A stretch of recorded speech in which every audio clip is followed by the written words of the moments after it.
Bonjour à tout le monde, désolé pour le retard. On va reprendre notre cours. C'est pas possible. Il fait au moins 8000. Nous sommes arrivés à cette forme factorisée où nous avons divisé le collecteur en plusieurs cellules. Et avec ce premier point dans cette cinquième étape, nous avons écrit notre collecteur en fonction de z puissance moins 1. Maintenant, le deuxième point dans cette étape-là, c'est la dernière étape, on va écrire une équation de récurrence pour chaque cellule. Déjà, on a ce collecteur-là. Donc, nous avons dit qu'on a ce collecteur-là en fonction de z puissance moins 1. Donc, le collecteur qu'on va considérer là, c'est en fonction de z puissance moins 1. Maintenant, on a ce collecteur-là. Ce collecteur-là, c'est une fonction de transfert entre quoi et quoi? Entre la commande et l'erreur. Ok? Donc, cette fonction de transfert, c'est U numérique là sur l'erreur numérique. Ok? Avec cette forme factorisée, comment on va écrire une équation de récurrence pour chaque cellule? Déjà, on peut mettre le paramètre là, le gain, dans cette cellule-là. Donc, on a cette cellule-là, jusqu'à cette cellule. Maintenant, comment faire? Ce qu'on va faire, on va considérer cette astuce-là. Donc, on va faire quoi? On va créer des variables intermédiaires, comme vous voyez là. Pour cette cellule-là, on a U sur UA par exemple. Et après, pour cette cellule-là, on a UA sur U2. Et pour cette cellule-là, on a U2 sur U3. Et jusqu'à UMB sur l'erreur. Comme vous voyez, on a ici NB variables intermédiaires. Donc le résultat final, c'est quoi? C'est U sur l'erreur. Comme vous voyez là, avec ça, ça s'efface, et ça, avec ça, ça s'efface, voilà. Maintenant, comme vous voyez là, c'est la dernière cellule là qui correspond à UMB sur l'erreur. Maintenant, avec un schéma bloc, ça sera plus clair. Comment faire? Donc déjà, on va commencer avec l'erreur, parce que l'information qu'on a, c'est l'erreur. C'est la référence moins la sortie. Donc, on va commencer dans notre schéma bloc avec cette cellule-là, comme vous voyez là. Ok? Donc, l'entrée, c'est l'erreur. C'est l'information qu'on a.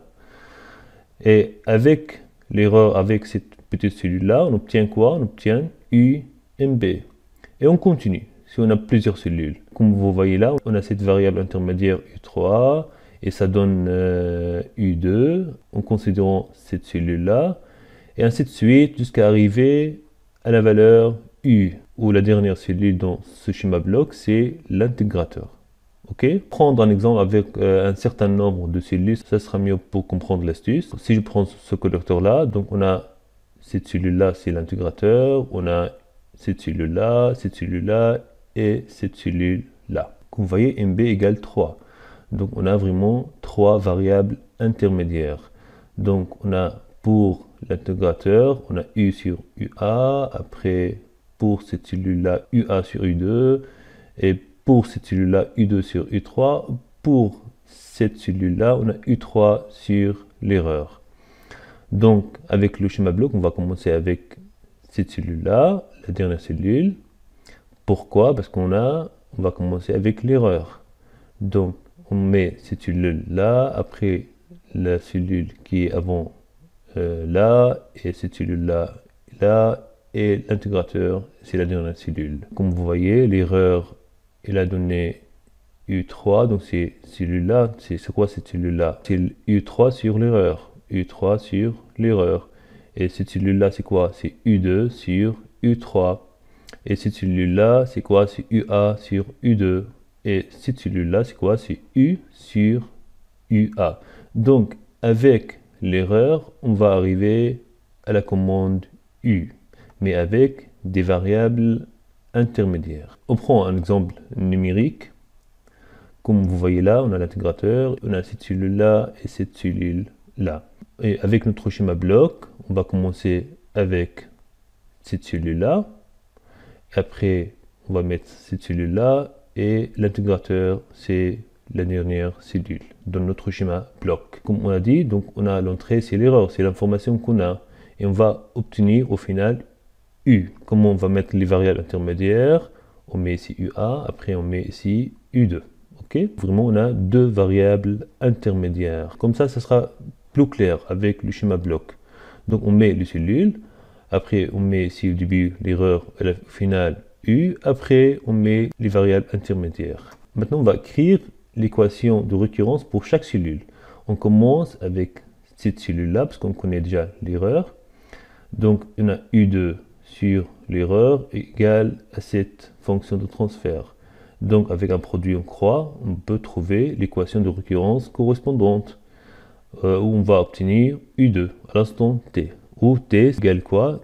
K fois TE, parce qu'on a ici en fait un système à temps discret, ok? Où K c'est 0, 1, 2, ainsi de suite, ok? TE c'est quoi? C'est la période d'échantillonnage. Voilà, donc par exemple ici, z puissance moins 1 multiplié par U2, ça donne quoi? Ça donne U2 à l'instant t moins TE. Ok? Voilà, maintenant on a écrit l'équation de récurrence qui concerne cette cellule. On va prendre la deuxième cellule qui est là. On a UA sur U2 égale à cette fonction de transfert. Donc avec un produit croix, donc on peut écrire cette équation de récurrence. On va trouver UA à l'instant t. Comme vous voyez là, on a ici UA à l'instant t moins 2TE. Pourquoi? Parce que si on fait la multiplication, on a 6z puissance moins 2. Après, on prend cette cellule-là, c'est U sur UA. Donc avec un produit en croix, on va obtenir facilement cette équation de récurrence. Maintenant, on a trouvé les équations de récurrence qui nous permettent de calculer la commande U à l'instant t à partir de l'erreur. Si vous vous rappelez, avec notre première vidéo, nous avons dit qu'il faut convertir cette fonction de transfert en équation de récurrence. Voilà ce qu'on a fait maintenant. On a trouvé les équations de récurrence qui nous permettent de calculer la commande à partir de l'erreur. Et voilà, on a ce microcontrôleur, je le mets à côté à part. Donc comme vous voyez, on a les équations mathématiques à appliquer dans ce microcontrôleur. Voilà, donc qu'est-ce qu'on a? On a l'erreur comme une connaissance et on va obtenir au final notre commande. Comment obtenir l'erreur? L'erreur c'est quoi? C'est la référence moins Y. Donc maintenant on a l'erreur à l'instant t, c'est quoi? C'est la référence à l'instant t moins la sortie à l'instant t. Voilà. Toutes ces valeurs-là sont des valeurs numériques, parce que comme vous voyez là, on a un convertisseur analogique numérique là. Donc la valeur de référence là, c'est une valeur numérique. Et pareil pour la sortie Y. Ok? Et quand je mets ici t, c'est quoi t? C'est t égale k fois TE, comme on a expliqué avant. Ok? Donc maintenant, on a ces équations essentielles à appliquer dans notre microcontrôleur. Et quand on va obtenir la valeur numérique de notre commande, on a généralement un convertisseur numérique analogique pour donner au final la valeur analogique de notre commande. Voilà. Comme on a déjà dit que surtout dans la carte Arduino, en fait, on n'a pas généralement un convertisseur numérique analogique. Ok? Donc, comment on va faire? On va considérer le signal BWM. Donc, selon la valeur de notre commande calculée, on va envoyer un signal BWM. Si par exemple la commande numérique qui est calculée là égale par exemple à 5, donc on va envoyer un signal BWM qui a un rapport cyclique qui permet d'envoyer une valeur moyenne qui est égale à 5. Vous voyez là? Comme vous savez, ces équations seront appliquées pour chaque période d'échantillonnage. Donc imaginez comme il y a une boucle. Avec chaque période d'échantillonnage, on fait le calcul. Et on envoie dans cette période d'échantillonnage la valeur de commande correspondante. Maintenant, je laisse un peu d'espace pour expliquer la suite. Voilà. Comme vous voyez, on a des variables intermédiaires, U2 et U1. Et avec ces équations mathématiques, on a créé automatiquement en fait d'autres variables intermédiaires, comme U2 à l'instant t moins TE, comme l'erreur à l'instant t moins TE. Et comme on l'a dit, pour chaque instant, on va appliquer ces équations de récurrence pour trouver la valeur de la commande à l'instant t. Et pour l'instant suivant, on va réappliquer ces équations-là. Par exemple, ici, pour l'erreur à l'instant t moins TE, on a besoin de connaître cette valeur-là à l'instant précédent. Donc, c'est pour cela qu'il faut écrire dans notre code cette équation-là. De dire quoi? Sauvegarder dans cette variable intermédiaire-là la valeur de l'erreur actuelle pour qu'elle soit utilisée dans l'instant suivant après, quand je recommence. Et pareil pour I2 à l'instant t moins TE. Et maintenant, on a quoi aussi? On a UA à l'instant t moins 2TE. On a aussi UA à l'instant t moins TE. Donc, on va écrire ces deux équations-là. Ça veut dire quoi? Donc, mettez la valeur de U1 à l'instant t moins TE dans la variable U1 de t moins 2TE. Après, mettez la valeur de la commande U1 à l'instant t dans la variable U1 à l'instant t moins TE. Faites attention, il ne faut pas inverser, hein. Il ne faut pas mettre ces équations-là avant cette équation-là, comme ici. Ici, moi j'écris comme ça, qu'est-ce que je fais? Donc je vais mettre la valeur de U1 à l'instant actuel dans la variable U1 à l'instant t moins TE. Ben après, je vais mettre cette valeur-là, qui est égale à cette valeur-là, dans cette variable-là. Donc maintenant, on a ces deux variables ont la même valeur. Ok, donc ça va pas. Je continue, donc maintenant, pour cette variable-là, la commande à l'instant moins TE. Donc j'écris cette équation-là, ça veut dire mettez la valeur de la commande actuelle dans la variable U à l'instant t moins TE. Ok, donc ça c'est pas un code, hein, c'est juste les équations mathématiques à programmer. Ok, je prends un exemple. Voilà, donc j'ai fait un code pour notre exemple. Je vais commencer avec la partie où il y a les équations de récurrence. Comme vous voyez, on a ces équations correspondantes là. Donc on a l'erreur qui est égale à la référence moins la sortie, et après on a cette deuxième équation, la troisième équation, et après on a la commande. Ok, et ces équations là ils sont mis dans cette boucle. Déjà, on a initialisé avant en fait les variables qu'on utilise dans les équations de récurrence. Comme vous voyez ici, par exemple ici, on a la commande U à l'instant précédent. C'est la valeur initiale pour notre commande. Après, vous pouvez changer cette valeur-là. Pourquoi c'est la valeur initiale? Parce que c'est U à l'instant précédent. C'est moi, je vais calculer par exemple la commande à l'instant TE. Donc TE moins TE c'est 0, donc c'est ça, donc c'est la valeur initiale de notre commande. Comme vous voyez, j'ai mis U après tiré de 8 1, si je voulais dire c'est U à l'instant T moins TE, à l'instant précédent. Si vous voyez là U A tiré de 8 2, ça veut dire c'est la variable U1 à l'instant T moins 2 TE. Voilà. Et comme je dis, c'est ça la valeur initiale de notre commande qu'on voit là.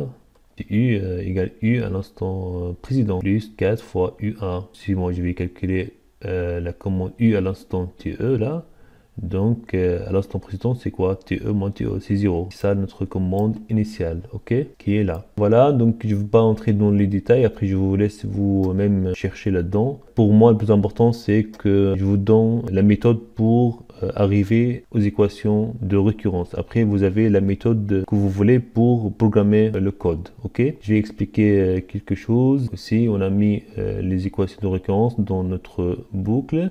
Mais ce qu'on va faire, on va calculer la commande U pour chaque période d'échantillonnage. C'est pour cela qu'on a fait cette astuce-là.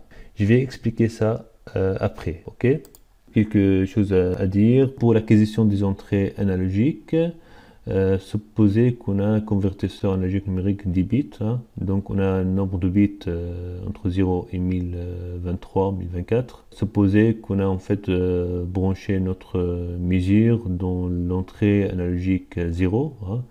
Donc cette fonction-là, elle va donner une valeur entre 0 et 1024, nombre de bits. Voilà, après qu'est-ce qu'on a fait? Après on a fait une petite conversion. Ce paramètre-là, c'est égal à quoi? C'est égal à 5 sur 1024. C'est pour en fait juste convertir la valeur qui est un nombre de bits entre 0 et 1024 en une valeur entre 0 et 5 volts, où 5 c'est la valeur maximale que Arduino peut recevoir. considérer aussi, on a branché notre référence. Imaginez qu'on a un générateur de tension, voilà, qui est branché à l'entrée analogique 1. Pareil pour la référence, qu'on a converti le nombre de bits et en valeur en volts. Donc on a multiplié par ce paramètre-là qui est égal à quoi? Qui est égal à 5 sur 1024. 5 sur 1024, ok?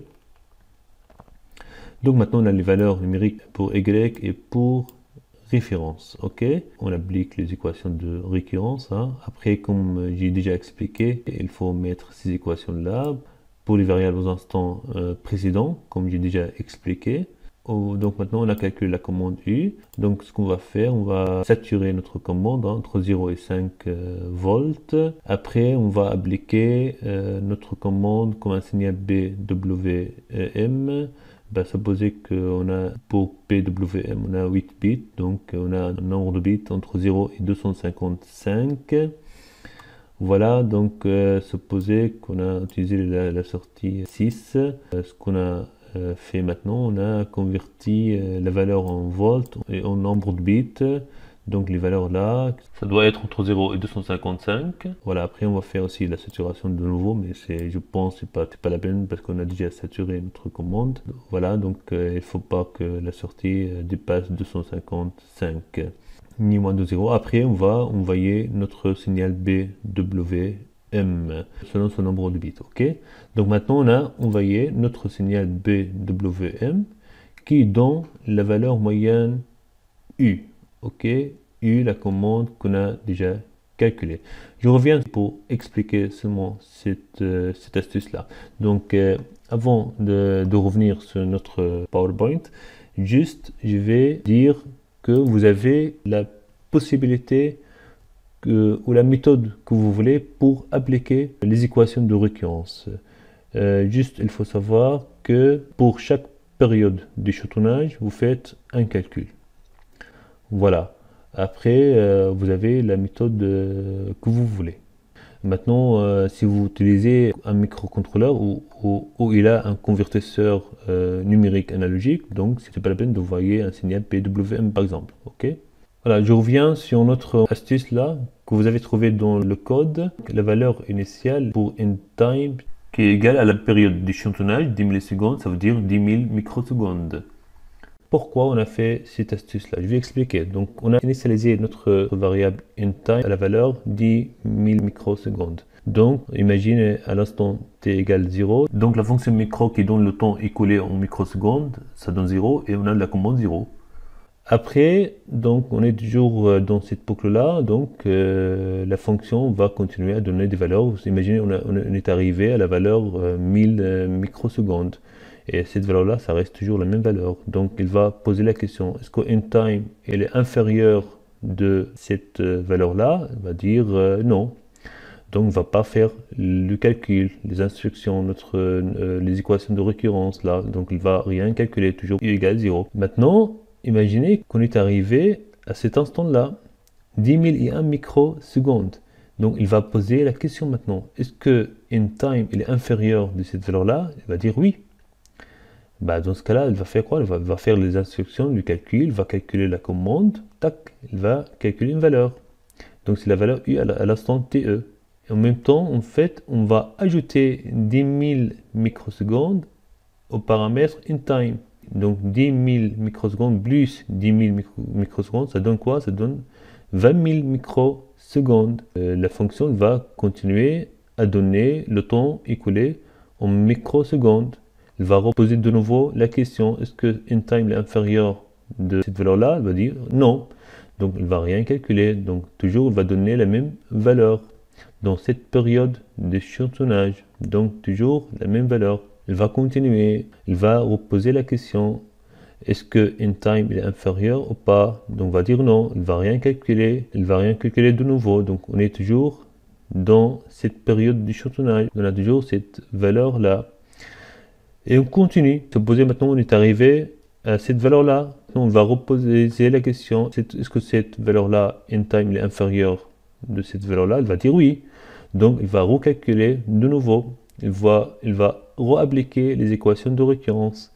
Donc il va recalculer maintenant commande U à l'instant de TE. Voilà, en même temps, il va faire quoi? Il va ajouter 10 000 microsecondes au paramètre InTime. Maintenant, ça devient 30 000 microsecondes. Il va toujours reposer la question, est-ce que cette valeur-là elle est inférieure ou supérieure? Il va dire non, c'est pas inférieur. Donc, on va rester avec les mêmes valeurs dans la période d'échantillonnage, et ainsi de suite. Voilà, c'est la fin de notre cours qui concerne l'application d'un collecteur de type de fonction transfert temps discret dans un microcontrôleur. Comme j'ai dit, l'objectif de ce cours-là, essentiellement, c'est de trouver les équations de récurrence. Après, vous avez la méthode, le choix de programmation que vous voulez. Ok? Attendez-moi dans les prochaines vidéos pour d'autres cours qui sont vraiment très intéressants. N'oubliez pas s'il vous plaît de vous abonner à ma chaîne et merci pour votre attention.